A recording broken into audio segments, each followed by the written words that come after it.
Hello, welcome to Libra Philippines. So, ito yung reading natin for Libra, Sun, Moon, Rising, Venus, and Jupiter Libra. Okay. Take only what resonates. By the way, kung ayaw nyo ng ganitong klaseng reading, okay lang po. Pwede kayong magpalit ng video. Ayan. Meron akong mga video na nakita yung cards lang. Yun na lang yung panoorin po ninyo kung gusto nyo yung ganong klaseng setup. Okay? So, yeah. Start na natin ng reading.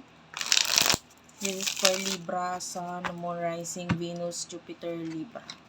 Para sa gusto mo magpa-personal reading, Jing Tarot Reader, ang open sa akin astrological reading, ilalagay ko na lang sa description box yung Facebook page kung saan pwede mo ko i-follow at kung saan ka pwedeng mag-inquire sa akin. Kasi unfortunately, yung aking email address, medyo nagkakaroon ako ng problem doon. So, hindi po ako muna mag-entertain doon sa email address na ibinibigay ko noon sa na pag nag-accept ako ng reading. Okay, so start na natin. Libra, the Fool is here. Ayan.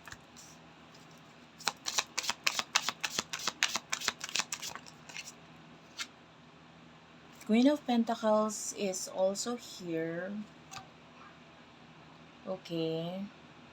Ayusin ko lang. Ayan. Queen of Pentacles, it is in reverse. Tapos, Two of Pentacles in reverse. Okay. The Page of Swords is at the bottom of the deck. Ito maganda to ha, with the Fool. Nakakita tayo dito na wala kang pakialam sa mga nasa harapan mo ngayon. Kumbaga, gaano man ka-challenging itong bagay na ito.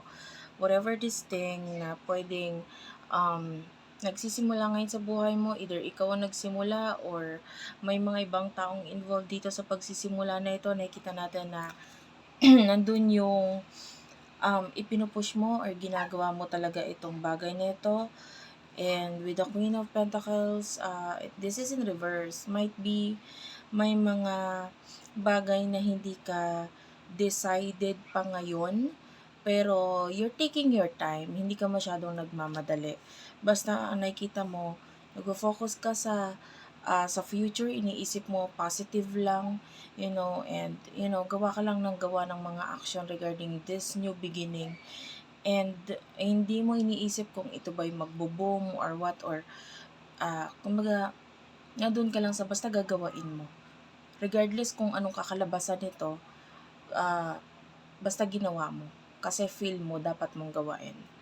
And but yung iba sa inyo, Two of Pentacles is in reverse. Minsan maganda rin to eh.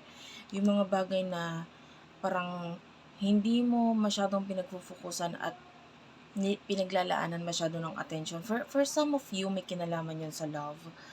For example, may isang person sa buhay mo na pwedeng hindi ka naman masyadong focus sa taong to. Pero okay lang yun. Bakit? Kasi, nagpo-focus ka sa pangarap mo, sa goals mo eh. Pag may dumating na tao, pag dumating itong person na to, o sige, go. 'Di ba? At least ikaw, kumbaga hindi ka mahal ng todo. At least hindi mo binigay lahat. At least hindi ka nag-expect. Basta kung ano yung dumating, yun lang. Okay? So, napakaganda ng energy na yun. But I can see with the Two of Cups, this is what you want. Relationship na stable. And if ever may relationship or friends na hindi stable sa buhay mo, nakikita natin with the Page of Swords, nandyan yung pag alis mo or willing kang umalis sa isang situation na hindi stable para sa'yo. Whether these are friends, career, na parang kung hindi ito stable, sige, okay lang sa akin i-push or alisan na lang yan. Kasi hindi ko pwedeng ipilit eh. That's your energy. Basta nagte-take ka lang ng risk. So, pagdating sa person na kakonect mo, sino ito? Pagdating sa person na kakonect mo, pagdating sa love, sino itong person na ito? For your person, I can see the planet of Uranus, Sagittarius, Libra. Nakita rin ako ng Capricorn energy, Cancer, Ayan, no? Kakasabi ko lang, Sagittarius. Oh, the Sagittarius. The Sun is here. And the Temperance. Tapos, the Chariot. The Tower is here. And the Justice card. Either nag-end na yung sa inyo ng person na to, you could be married with this person or in a relationship dito sa taong to. Pero nakita natin yung ending sa inyo. So, kung yung iba, pwedeng this could be an ex-wife, ex-husband energy with the Tower and the Justice card. Okay, hindi lahat makaka-relate doon. But with the, you do have your Cancer energy with the Chariot. So, itong person na to, masyado kasi siyang,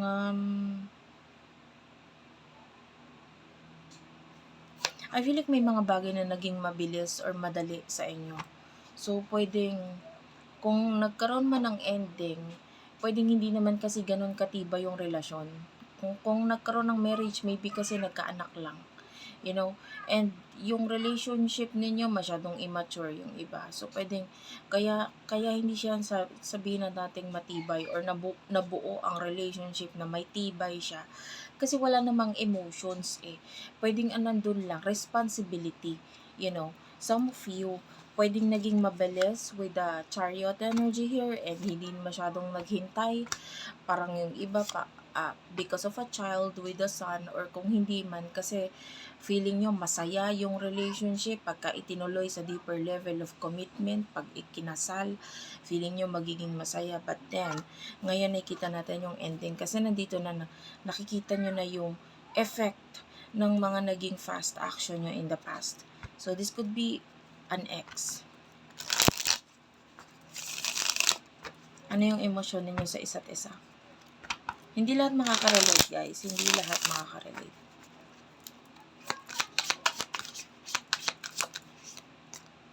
The High Priestess is here. The King of Pentacles.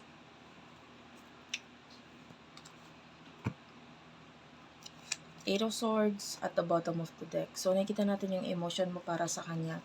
Malakas na yung photo mo. Malakas na yung, you know, kung nagkaroon ka ng development, especially spiritually. So, itong taong itong dumating sa buhay mo, kaya siya nandyan, kaya siya dumating sa buhay mo kasi nagturo siya ng malaking lesson sa'yo, is especially sa spiritual na usapin.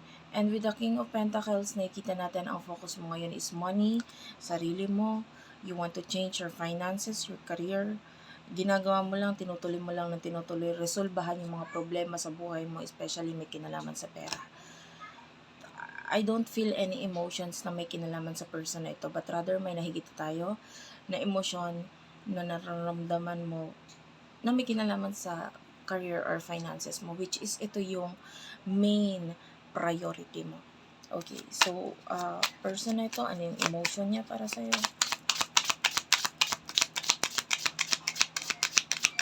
Okay. You do have here the Page of Cups.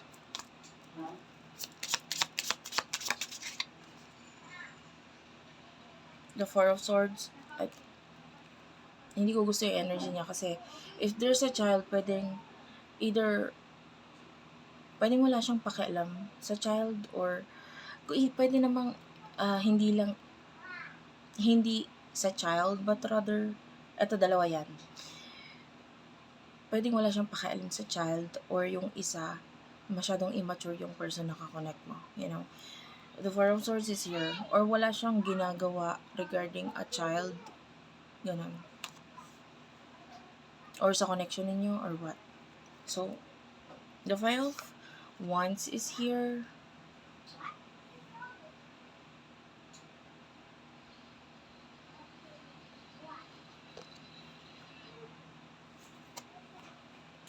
Sumasakit ang ulo ko sa person. Sumasakit ang ulo ko sa person na ito. I'm sure yung iba sa inyo na stress ka din sa kanya during those times na nagkaroon ng connection or relationship sa inyo. Kasi nakakita tayo dito na pwedeng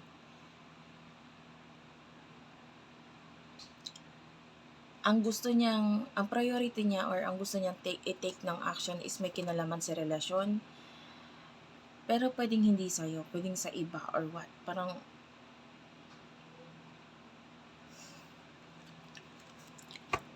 In short, parang walang kwenta yung taong ito. Mahirap kausap. Yan. What will happen in the future for you? In the near future para sa'yo.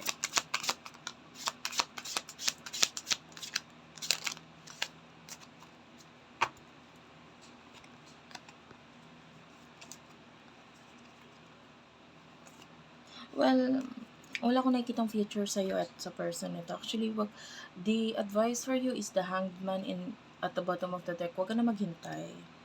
Parang with the Nine of Pentacles, kung nagkakaroon ng problem or money problem, in the future, nakikita natin na itong money problem na ito na lang yung pag-focusan mo, no? Kasi, you do have the Ten of Cups, so nakita tayo dito ng happy family, happy relationship with the family or pagdating sa home. With the Seven of Swords, kung ikaw yung lalayo or kung aalis itong taong ito. Okay? Magkakaroon ng problem sa money, but kaya mong solusyonan or aksyonan yon. Hindi mo kailangan tong taong to. The way I see this, wala kang futures sa kanya. I mean, I don't know kung masakit ba yun. Hindi ko nararamdaman na masasaktan ka pa sa sinasabi ko kasi pwedeng nakikita mo naman na kung ano yung effect nitong taong ito sa buhay mo at kung bakit talagang dapat mawala siya. Okay, so thank you for watching. I love you all and bye-bye.